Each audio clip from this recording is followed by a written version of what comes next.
So let's see how to create the thread by implementing a runnable interface. See, there are various ways to define threads in Java.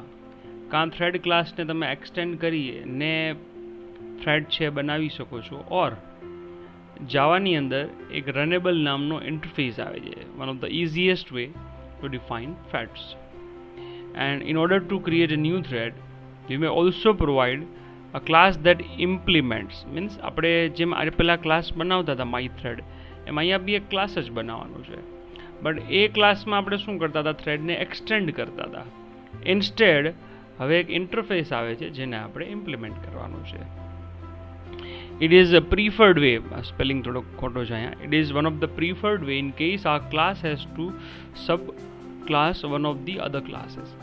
C, generally runnable interface ક્યારે લઈ શકો છો તમે? જો class લઈને બી બનાવી શકો thread class.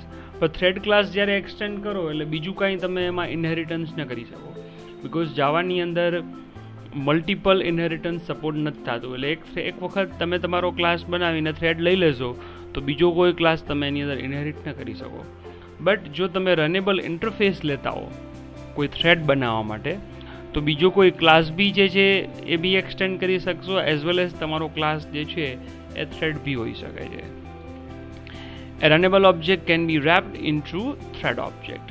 હવે થ્રેડ જે આપણે બનાવીએ છીએ ને એ થોડીક અલગ રીતે બનાવવાના. Means a runnable object can be wrapped into thread object.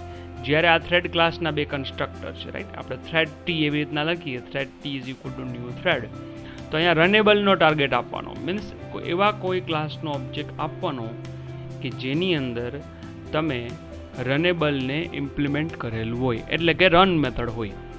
એના બે અલગ અલગ કન્સ્ટ્રક્ટર છે. કાં ટાર્ગેટ રનેબલ કોઈ ઓબ્જેક્ટ આપી દો, ઓર એની સાથે સાથે એક ટાર્ગેટ રનેબલ ઓબ્જેક્ટ આપવો, એની હારે એનું કોઈ સ્ટ્રિંગ નામ જો આપવું હોય તો એ બી આપી શકો છો.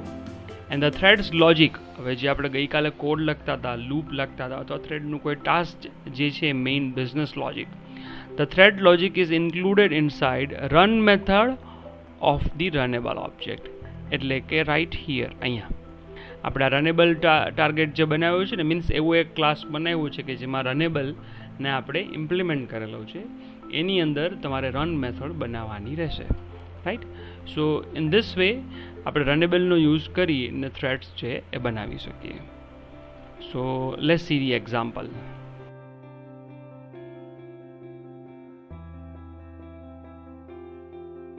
The thread using the runnable interface, new, let's set the another class, my what is going to be the thread name, my task, and finish it. Now what you need to do to have a thread using a runnable interface, you need to implement, right, the runnable.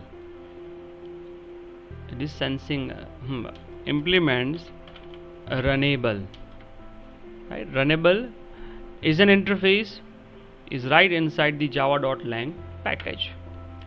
Now once you implement the runnable, so you know that the runnable is an interface, so it would have abstract methods. Any અંદર જેટલી બી methods જે છે abstract, you need to override. So it says that please add the run method. Let's add public void run, and this is our thread. This is going to be the place કે જ્યાં તમારે થ્રેડનું જે logic લખવું હોય એ લખી શકશે, બરાબર? આપણે અહીંયા લખી નાખી this is run method, right? પછી later onwards we are going to add few other line of code, and to check it હવે આને આપણે ચેક કરી લઈએ. Let's go to the main, right? Yesterday we have seen this way. Now let's see the another way. The way to create threads using thread class by extending thread class. એ આપણે ગઈકાલે જોયું. Now the another way. The way to create thread by implementing.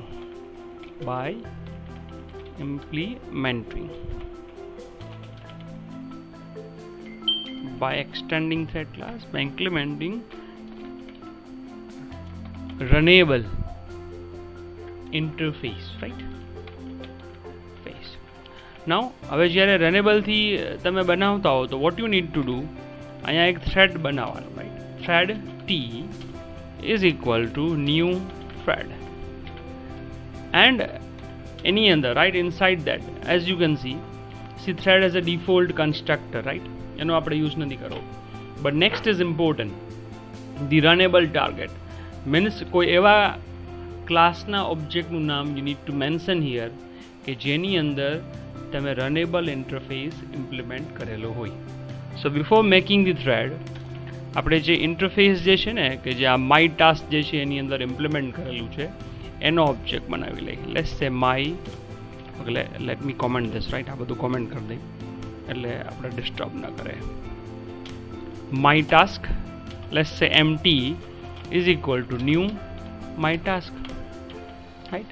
એનો એક આપણે object બનાવ્યો. હવે જ્યારે thread બનાવીને તો what it says that you need to pass the runnable object.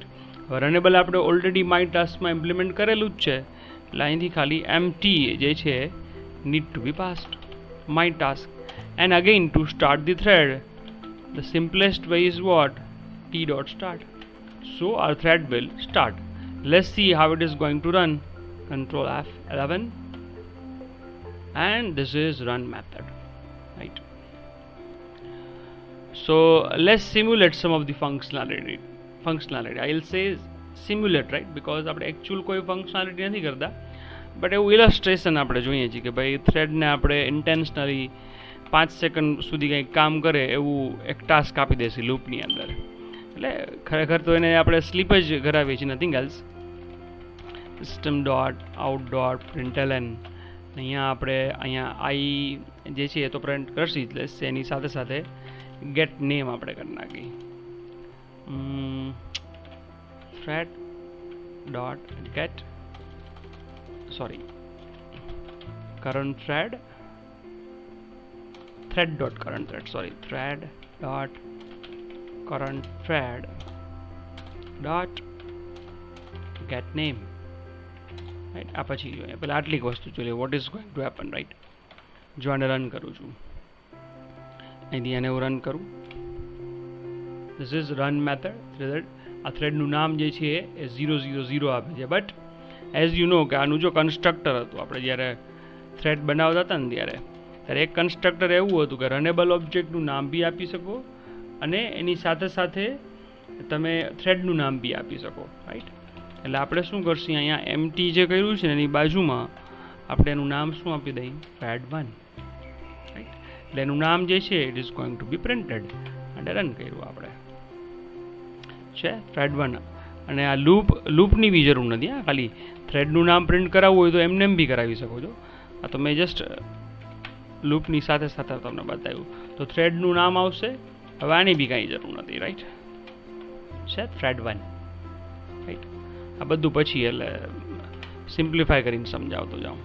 પછી બીજો થ્રેડ બનાવી. Let's have the another thread, right? અને T1 કરી નાખું અને T2 કરી નાખું. This is T2. એટલે T1 શરૂ કર્યો એન્ડ અહીંથી T2 સ્ટાર્ટ કરીએ. લેટ્સ સી જો શું આવશે. thread1, thread2, isn't it? સો આ જે થ્રેડ આપણે બનાવતા હોય ને એના બે કન્સ્ટ્રક્ટર છે. એક ડિફોલ્ટ છે, પછી ત્રણ છે રાદર, આપણે ત્રણ યુઝ કર્યા. એક ડિફોલ્ટ બી યુઝ કરી શકો. એમ ન કરવું હોય તો રનેબલ ખાલી પાસ કરો. એમ ન કરવું હોય તો રનેબલની સાથે સાથે અગેઇન એનું નામ બી અહીંયા સેટ કરી શકો. Now we need to add few functionality to the thread. So હવે આપણે કંઈક ટાસ્ક જે છે એ સિમ્યુલેટ કરીએ. અહીંયા i less than or equal to 5 and i plus plus. inside that અહીંયા આપણે જે અહીંયા આપવું હોય પ્લસ આઈ કરીને આપી દે એટલે ખબર પડે ભાઈ શું થાય છે અહીંયા. મીન્સ કયું લૂપ જે છે ક્યાં પહોંચ્યું એ ખ્યાલ આવે. બે થ્રેડ હશે પછી કદાચ કન્ફ્યુઝન થાય એટલે આપણે આ રીતે આને લખી નાખ્યું. So let's see what is going to happen. જો બે થ્રેડ શરૂ કર્યા છે, બટ જો 1 2 2 જો બીજો થ્રેડ શરૂ થયો એટલે 1 2 3 4 એકી સાથે 1 2 3 4 5 બધું જ પૂરું થઈ ગયું. અને પછી વરી પાછું શું આવ્યું? 2 3 4 5. જો વરી પાછું રન કરી સમથિંગ એલ્સ. પછી 1 2 2 2 1 1 2 2. Again I'll run the code. Again there is going to be the unexpected output, because બંનેની priorities are what? By default threadની priority 5 હોય, તો બંનેની priorities are same, તો એનું જે ઇન્ટરનલ આપણું જે આપણું OSનું થ્રેડિંગ મેકેનિઝમ હોય એને એની રીતે એને રન કરી નાખે. But to check the process 1 by 1 કેમ થાય છે, આપણે થ્રેડને હોલ્ડ કરાવી શકીએ અહીંયા થ્રેડ ડોટ, એટલે 1 by 1 જે પ્રિન્ટ થાય છે એ તમને ખ્યાલ આવશે. અને એની સાથે સાથે હવે થ્રેડ ડોટ જેવું સ્લીપ મૂકશે એટલે એમ કહેશે કે surround with try and catch, because it is likely to throw run time exceptions. તો એને આપણે ટ્રાય એન્ડ કેચમાં લખી નાખી. Now we can just observe the output 1 by 1, એક સેકન્ડના લેપ્સ પછી આપણે એને ચેક કરી શકીએ. Let's run the thread 2 1, જો 2 1 2 1 1 2 2 1 1 2, and the main thread completes, right? In this way we can define threads using the runnable.